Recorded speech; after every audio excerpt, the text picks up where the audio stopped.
your boy Corey here, aka Crasher, bring you guys a new and exciting video, and ladies and gentlemen, this was completely left field, this was unexpected as hell, but we actually have ourselves a lot of Pokemon Sword and Shield news to get to, so strap yourselves in, man, it's going to be an exciting ride, and let's get started. Alright, ladies and gentlemen, so we're here on Cerebi.net. I hope you guys are able to see the text. We're up close and personal with it. So, with that said, let's get started.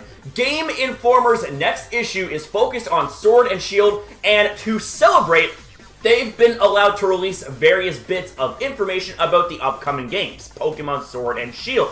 The first up is a new reveal of a Pokemon in their interview about max raid battles. This has been added to our Galar Pokedex. So I wonder what that new Pokemon is that they're talking about here. Let's have a look. Alright, ladies and gentlemen, so here we are at the Galar region Pokedex. Now, real quick, I want to point something out, is that Pokemon with a lighter row have been newly added to the list, so do keep that in mind. And it looks like that Pokemon is none other than Throh. They were pretty vague about it in the initial description, so if I was to hazard a guess, I'm going to say it was Throh that they were referring to as this new reveal for max raid battles, because we have also this fact, ladies and gentlemen, that Sock and Throh are both counterparts of each other that were introduced in Gen 5, so it would be a little bit weird if you had Sock included in Pokemon Sword and Shield, but decide to exclude Throh. So getting back to the news, ladies and gentlemen, we have ourselves some edited in information, and the first bit goes as follows, and that is Autosave. That's right, ladies and gentlemen, they have revealed that Autosave is in Pokemon Sword and Shield. However, it can be turned off if you do so wish. Now, I do think the Autosave feature seems like a pretty cool idea, but at the same time, I am glad that they decided to give you the option as to whether or not you wanted the autosave feature to be turned on, because say if you are shiny hunting for a legendary Pokemon, right? If you have autosave on and you end up catching that Pokemon, or say failing that shiny if you encounter that shiny and it autosaves, well, there's no way to get it back, you know what I mean? So I would definitely advise that you turn your autosave off if you are a shiny hunter, you know what I mean? So next up, ladies and gentlemen, they also confirm that HMs do not return in the game.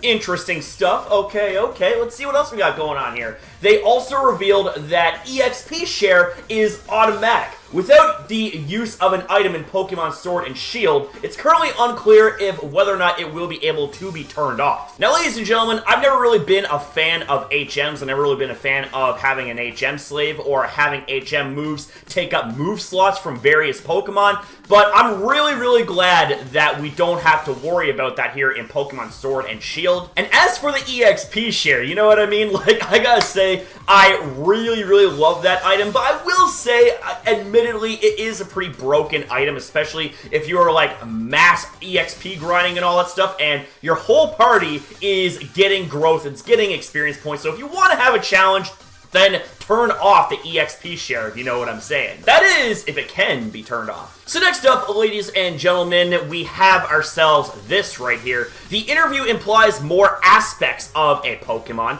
Previously left to breeding, in brackets hinted as a personality parameter, will be changeable in Pokemon Sword and Shield.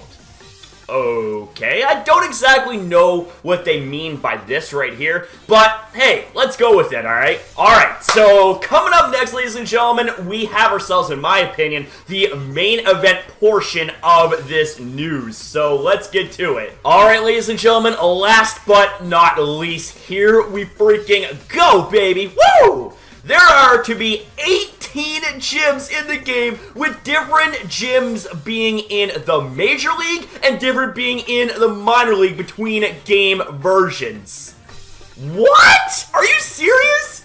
Oh my god, dude, are you absolutely kidding me up in this? So for example, Bia's fighting type gym is in the Major League in Sword, while Alistair's Ghost Gym will be in the Major League in Shield. The idea is that the gyms can be in different leagues each year in the Galar region. It's currently unclear, though, if all 18 will be battleable. Like, I just can't believe it! What the hell? 18 gyms? Different leagues? Are you absolutely kidding me? Like, this is without a doubt a first time here in Pokemon history, man. 18 freaking gyms, and they're going to be divided up into leagues. You got the Major League, and you got the Minor League up in this. This is just brilliant. Oh my god, man. This is absolutely insane. Now, this definitely does raise a couple of questions. First and foremost, if all 18 of these gyms are going to be battleable, that is going to be insane. And keep in mind also, ladies and gentlemen, there's 18 Pokemon types up in this, man. There's 18 Pokemon types. So, yeah, it kind of looks like that if we align the numbers up, the number of gyms and the number of typings, it looks like we are going to have ourselves a gym for each type. What? That's just awesome! And the second question is about the differences between the minor league and the major league gyms. Now, with that being said, you know, I am absolutely curious to know what these two leagues are going to involve. Like, I'm absolutely stoked. I cannot wait to see what goes down. Like, they're really going all out here when it comes to the battling system and, like, the competitiveness and all that stuff, the gyms. Freaking 18 gyms, man. I can't get over that number. 18. That is just absolutely crazy, right? But what sort of prizes and rewards do you get if you were to compete in major league gyms versus if you were to compete in minor league gyms? Hopefully, we will get some clarification sometime in the near future. But anyways, fam, that is a wrap here for this video. I want to say thank you guys so very much for watching. If you did enjoy the video, you know what to do, baby. Leave a like, subscribe, smash it up in the comments down below, because you know for a fact that I love hearing from you guys. Always have, always will. You guys are absolutely awesome. But what are your guys' thoughts here about this news? I mean, I'm absolutely blown away with the whole 18 gyms thing, and with the leagues and all that stuff. Like, get out of here, man. Like, this is just gonna be so cool. My interest is definitely peaked to the max here at this point up in this when it comes to Sword and Shield. Now, with that being said, you know, I really am looking forward to what is to be revealed during Friday's 24-hour live stream up in this. Like, I am just so pumped. I can't wait. It's freaking next month, guys, that the games Pokemon Sword and Shield are going to be released. November 15th, I hope you have that date marked down on your calendar, daddy, because let me tell you something, man. November 15th is going to be, in fact, a very hyped day. So, guys, thank you guys very much for watching. Have yourself a wonderful day or night, depending on your time zone, and I'll see you guys in the next one.